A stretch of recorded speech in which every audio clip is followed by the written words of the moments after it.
History in the making. A triumphant return. I, Donald John Trump, do solemnly swear. Congratulations, Mr. President. Donald J. Trump's in no doubt. It's fun to stay at the White. The razzle dazzles, well deserved. MAGA was the most successful political movement in the history of our country. This is the 45th, Not once, but twice. now 47th, President's finest moment. I was saved by God to make America great again. The greatest comeback in American politics. A national emergency at the southern border of the United States. That's a big one.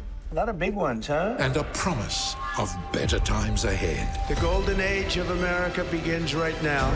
But along with the congratulations, This is what victory feels like. caution. To have mercy upon the people in our country. We're scared now. So what does making America great again We knew the election was stolen. really mean? Greenland is not for sale, Mr. Trump. How about that?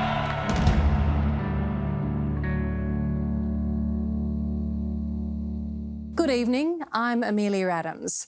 It was former British Prime Minister Harold Wilson who 60 years ago came up with that memorable saying, "A week is a long time in politics." But for Donald Trump, the last 7 days have probably gone by in a blur. And that's because he's crammed so much into them. Since last Monday, the new president has not only upended the American government, he's also sent a message to the world. Things are going to change. Tonight, Donald Trump's frenzied first week back in the place he considers his rightful home, the White House.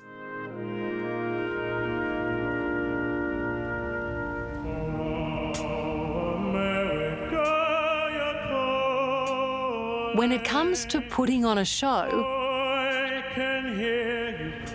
no country does it better than the United States of America. Welcoming a new president is a particularly special event. This is like Christmas on 1,000,000% level. Freezing weather in Washington might have brought the ceremony indoors, but last Monday, nothing was going to impede Donald Trump's conquest. Now his second return to the Capitol. Inside the Capitol building's rotunda, The Honorable William J. Clinton. there was a definite crush of power, There you see former President Obama. They're riding alone. wealth, Nice bit of real estate there. Front row. and ego. Easy. Call that billionaires row. But unflappable and imperious, Ladies and gentlemen, the President-elect of the United States. only one man stood out. I, Donald John Trump, do solemnly swear I, Donald John Trump, do solemnly swear that I will faithfully execute that I will faithfully execute the office of President of the United States. the office of President of the United States. Congratulations, Mr. President.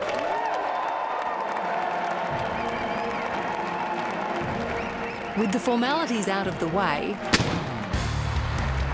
the Trump fun began.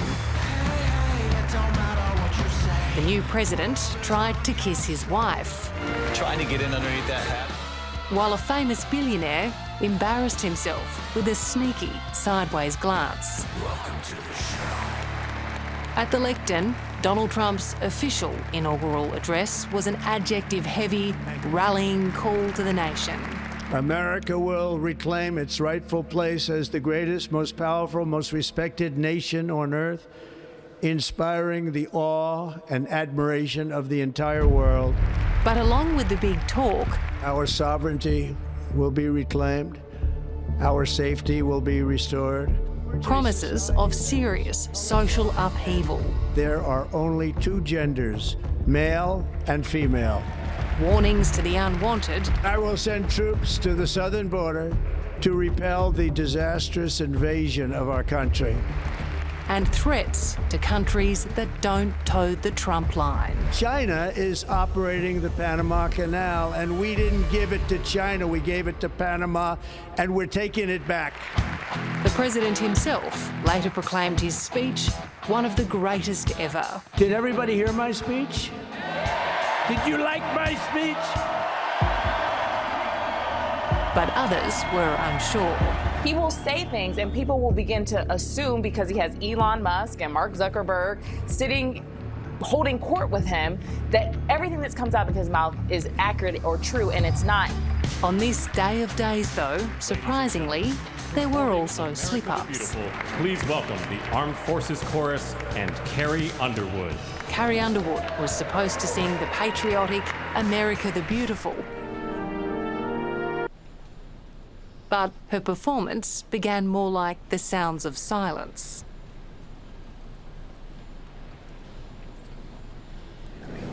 If you know the words, help me out here. Oh, beautiful. It was an awkward moment, only rescued by Underwood's a cappella expertise. A fine save, but in many ways, it didn't matter, because this was not necessarily the main event.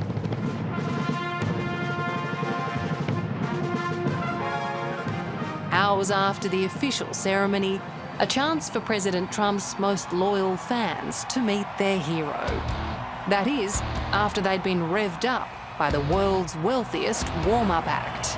Yes! Elon Musk, now also dubbed the First Buddy, did his job well. This is what victory feels like. Yeah! Until he controversially let his hand do the talking. We just showed that. Right. It's worth a salute. It was quick. The critics couldn't wait to criticise. It's not something that you typically see at American political rallies, put it that way. No. But not those in the stadium.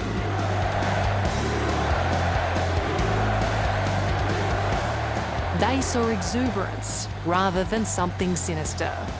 A mere minor distraction before the big show.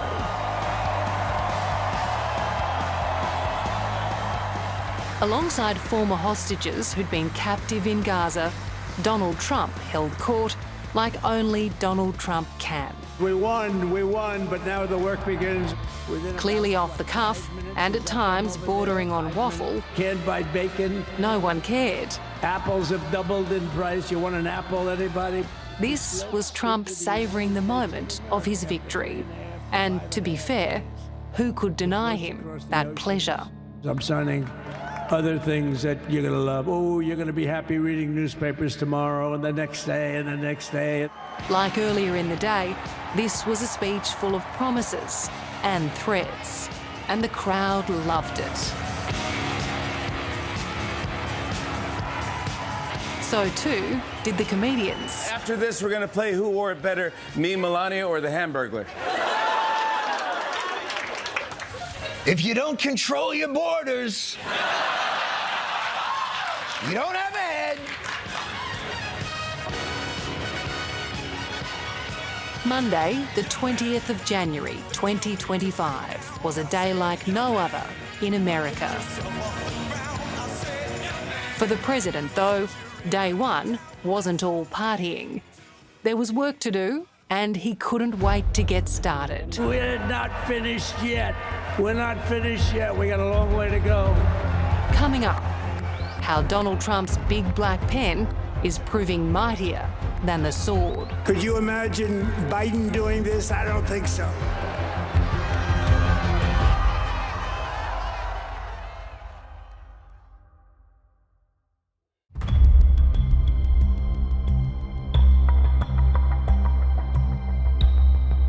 First, I will declare a national emergency at our southern border. All illegal entry will immediately be halted, and we will begin the process of returning millions and millions of criminal aliens back to the places from which they came. On day one in power, President Trump's first major policy shift delivered on what had been a pillar of his campaign. As Commander-in-Chief, I have no higher responsibility than to defend our country from threats and invasions, and that is exactly what I am going to do. We will do it at a level that nobody's ever seen before. A bold and at times inflammatory promise to fix America's immigration crisis once and for all. I will restore the travel ban, suspend refugee admission, stop the resettlement, and keep the terrorists the hell out of our country. Managing the illegal migration of people from Mexico across America's land borders has been a challenge for US presidents dating back to Woodrow Wilson in 1916. 100 years later, who could forget Donald Trump's 2016 catch cry? Build that wall, build that wall, build that wall, build that wall. A key pledge which helped him get elected to the White House the first time around. On day one, we will begin working on an impenetrable, physical, tall, powerful, beautiful southern border wall. But only around 700 kilometres of wall was built, and construction halted when Joe Biden became president in 2021. Hundreds of migrants caught on camera rushing past. Since then, the situation has escalated. It's nonstop, day and night. Under the Biden administration, more than 7 million people illegally crossed the southern border. These are stone-cold killers. They'll walk into your kitchen, they'll cut your throat. They've crossed our border, they've been taken out by their countries and set free into the United States of America, so they're free to kill again. The crisis became a focal point of Donald Trump's 2024 comeback campaign. They're eating the dogs, the people that came in. They're eating the cats. They're eating the pets of the people that live there. His increasingly dark and violent rhetoric hit a nerve with Americans. Trump voters ranked immigration as the second most important election issue after the economy. We're bringing in people that are terrorists. I believe there's terrorists here, known terrorists, and they're allowed to come. And I will send troops to the southern border to repel the disastrous invasion of our country. And in his first moments back in the Oval Office, President Trump kept his word. National emergency at the southern border of the United States. That's a big one. Declaring the situation at the border qualified as an invasion. Border agents immediately swung into action, shutting down entry ports. Unauthorized entry or movement beyond this point will result in the arrest, prosecution, and possible application of force. And bolstering deterrence in the Rio Grande. These giant buoys are impossible to swim over or under. US Immigration and Customs Enforcement, or ICE officers, were given orders to detain and deport migrants who've entered the country illegally and are charged with crimes. Who are the people that you're targeting, at least in this initial phase? Right out of the gates, public safety threats. Those who are in the country illegally that's been convicted or arrested for a serious crime. It is a really bad piece of legislation, and I think that many people who voted for it will come to regret their support of it. This doesn't fix a broken system. This essentially makes a broken system worse. And it's not only criminals who'll be targeted. Under the new policy, immigration officials can raid churches and schools to arrest undocumented immigrants. I think that it's rather disgusting and shameful that he's decided to target children or, people that seek refuge in churches. Communities like the town of Cactus, Texas, now living with fear and uncertainty. Well, they're scared. They don't know if they're gonna be able to stay here. A lot of them have been here for decades. They've built their lives here, their kids are here, everyone they know is here. And there's more. The Commander-in-Chief also signed an executive order to change the definition of birthright citizenship. It means that babies born to temporary US residents must be denied automatic citizenship, stripping away rights that have been part of the Constitution for more than 150 years. It's an order already being contested.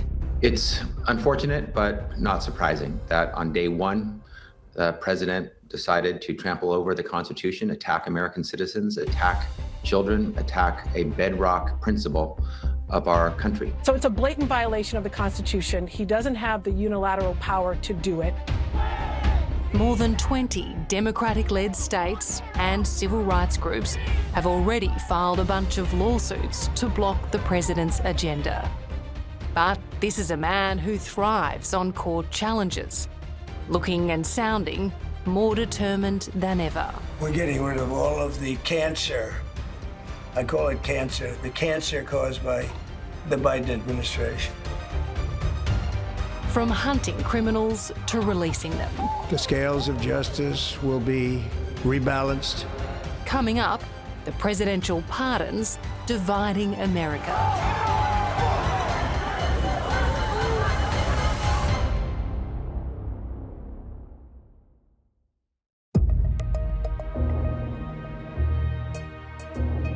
Tonight, I'm going to be signing on the J6 hostages' pardons to get them out. And as soon as I leave, I'm going to the Oval Office and we'll be signing pardons for a lot of people. It was one of the darkest hours in American history.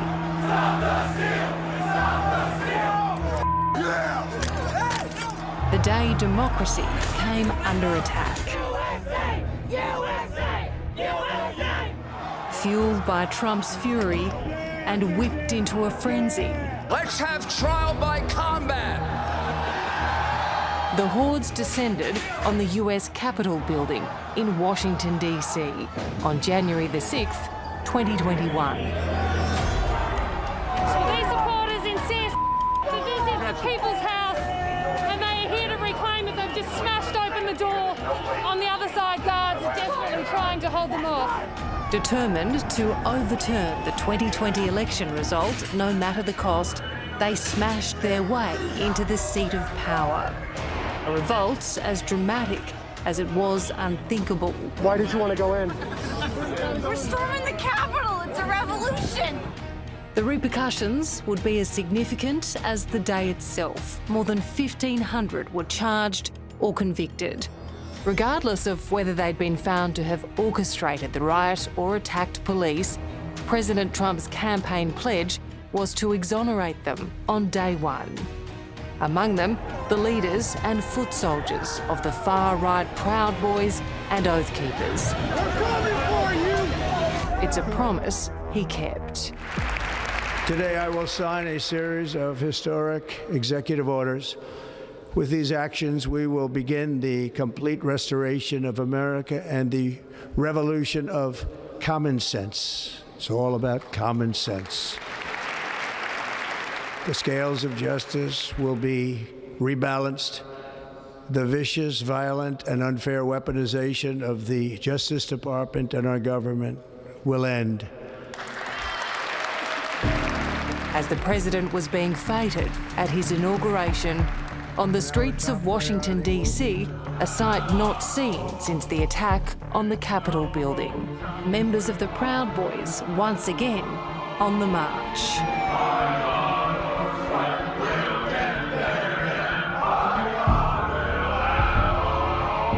4 years on, they're no longer hiding in the shadows. You insurrectionist! You insurrectionist! You killed your Sworn in and loosened up. So now the work begins. In front of a fanatical crowd, Donald Trump got down to business. We're going to release our great hostages that didn't do, for the most part, they didn't do stuff wrong. Freedom for those he called the J6 hostages. So this is January 6th. These are the hostages. Approximately 1,500 for a pardon. Yes. Full pardon. Full pardon or commutation? Full pardon. We have about 6 commutations in there where we're doing further research. Nice to see you again. With a swipe of a signature, the convictions were overturned. So this is a big one. Anything you want to explain about this? We hope they get them. We hope they come out tonight, frankly. They're expecting it.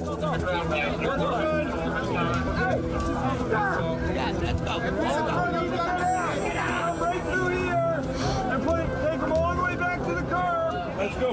Let's go.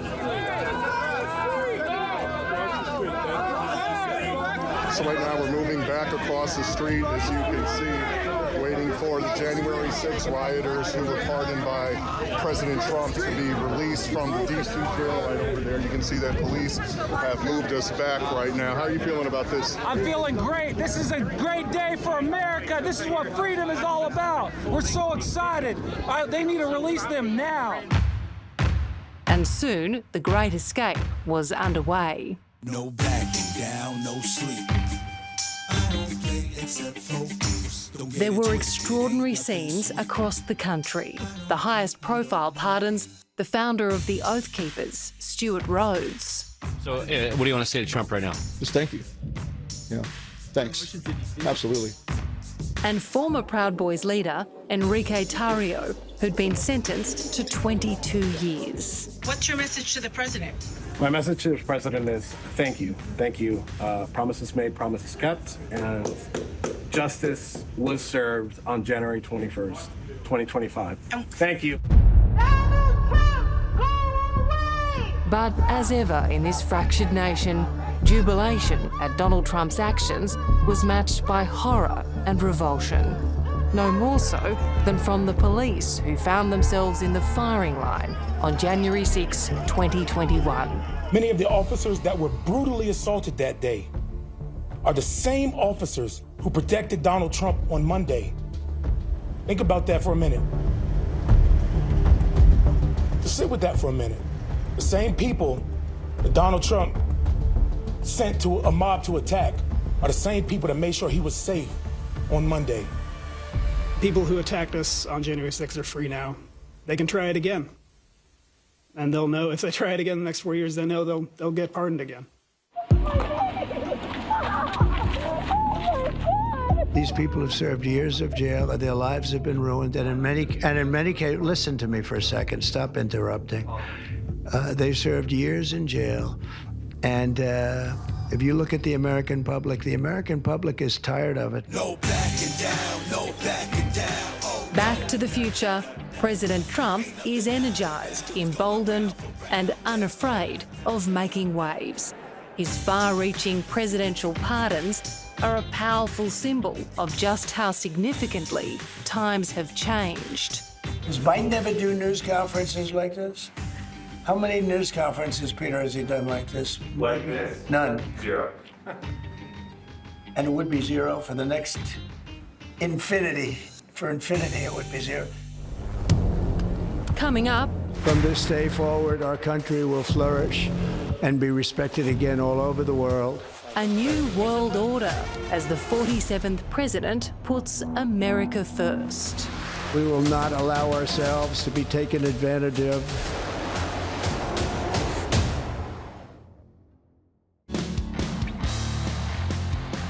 I can only tell you, you're going to be very happy. You're going to watch a lot of good things happen. Welcome to the show. For a man who has always loved the limelight, the first order of presidential business had to be part of the show.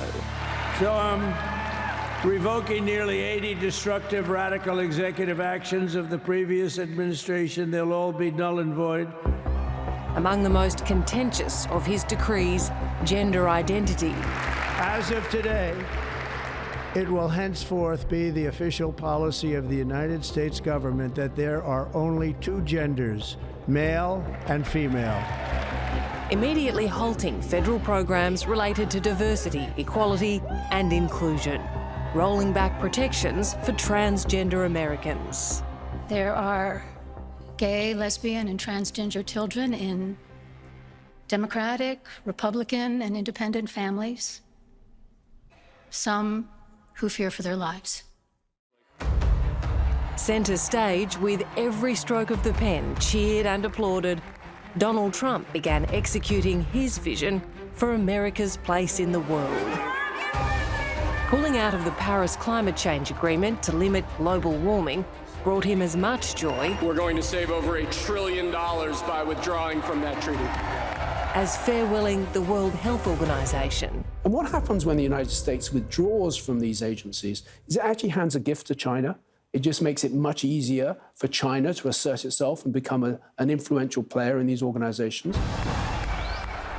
President Trump's obsession with putting America first should and is making the rest of the world very nervous. A short time from now, we are going to be changing the name of the Gulf of Mexico to the Gulf of America. But it's not just changing names. Trump also feels he has the right to take ownership of whatever he desires. As we liberate our nation, we will lead it to new heights of victory and success. We will not be deterred.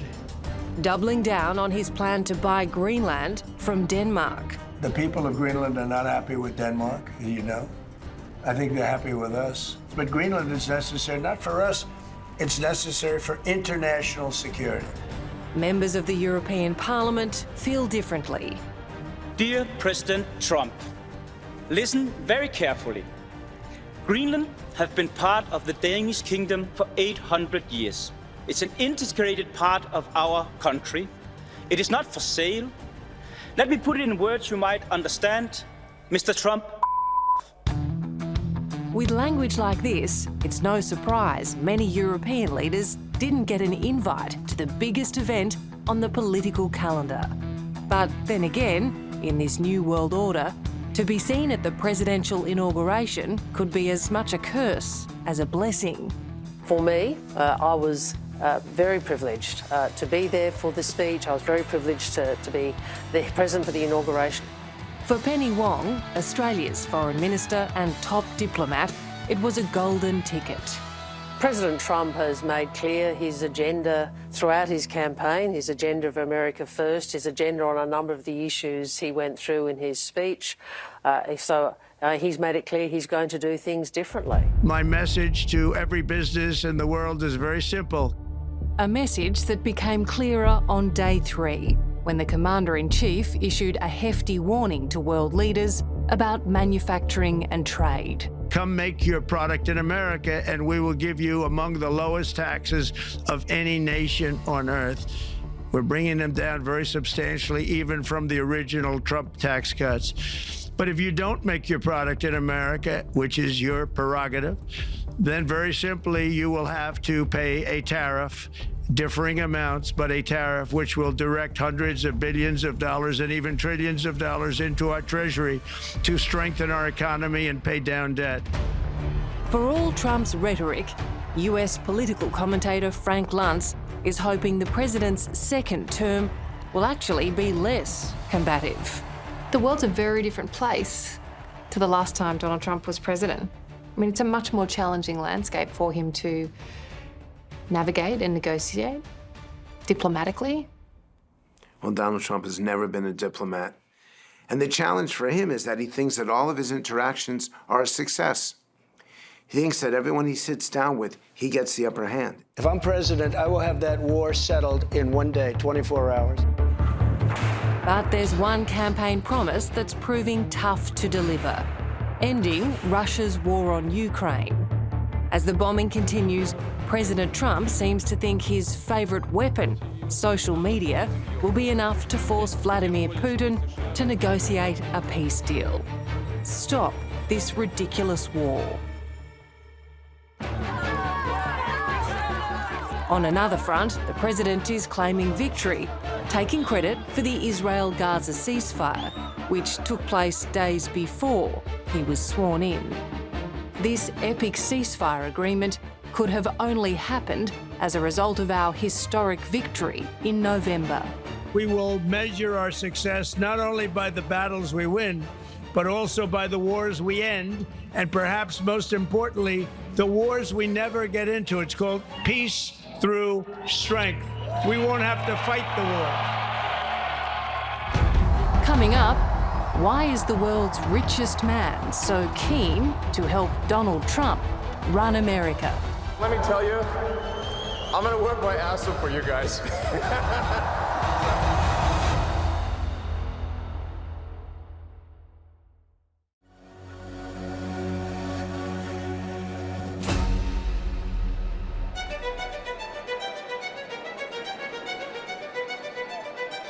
There's no doubt the anointing of Donald Trump was the hottest ticket around.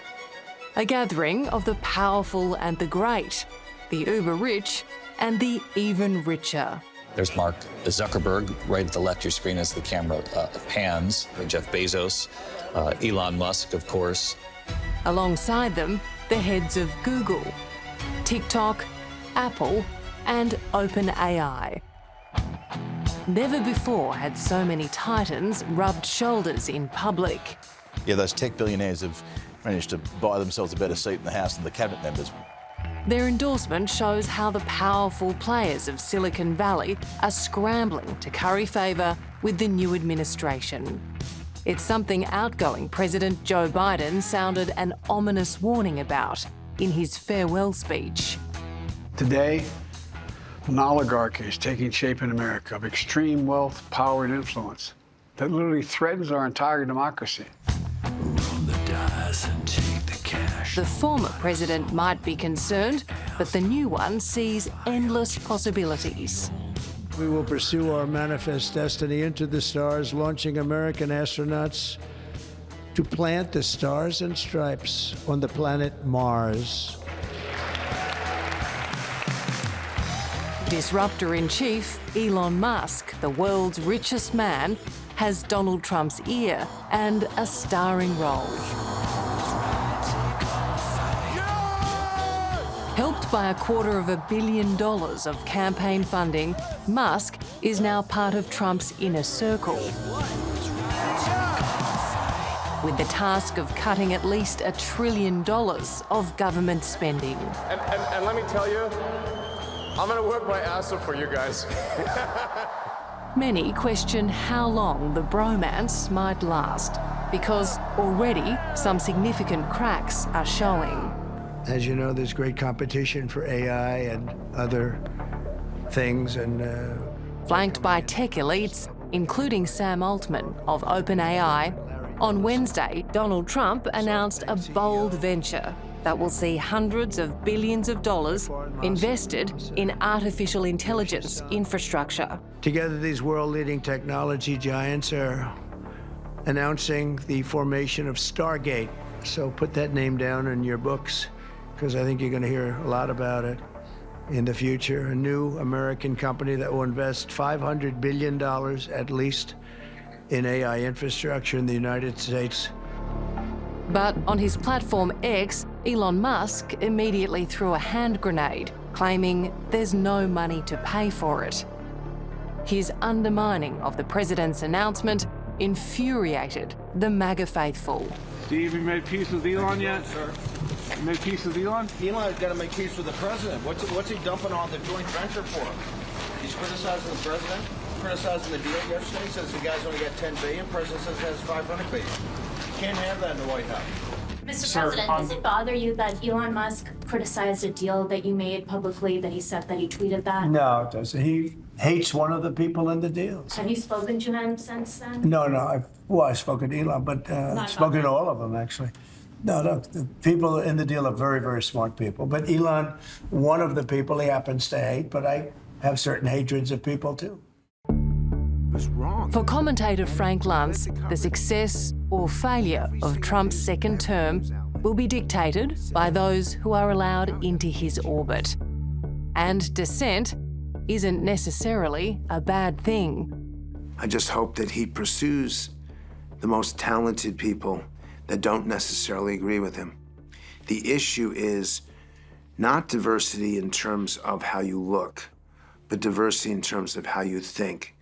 So we get the best and brightest and most capable leaders to come in and take these challenges. And he should understand this.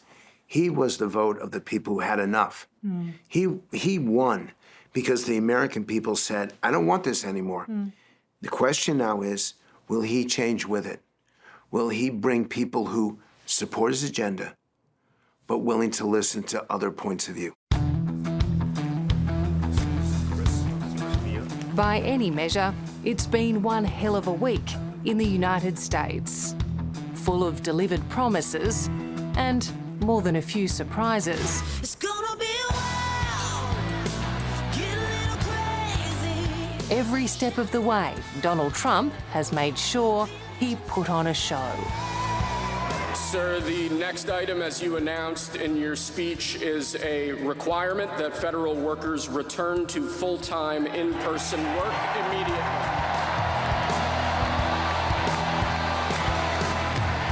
This is a president with both lofty ambitions and vengeance on his mind. The deal maker who insists this time he will usher in a grand new era. From this day forward, our country will flourish. The American dream will soon be back and thriving like never before. We will drill, baby, drill. The golden age of America begins right now. Whatever your views on Donald Trump, there's no doubt he's the comeback king. Given a second chance, a sweeping mandate, and 4 more years. What he'll bring for the United States and the world is anyone's guess. Just a few months ago in a beautiful Pennsylvania field, an assassin's bullet ripped through my ear. But I felt then, and believe even more so now, that my life was saved for a reason. I was saved by God to make America great again.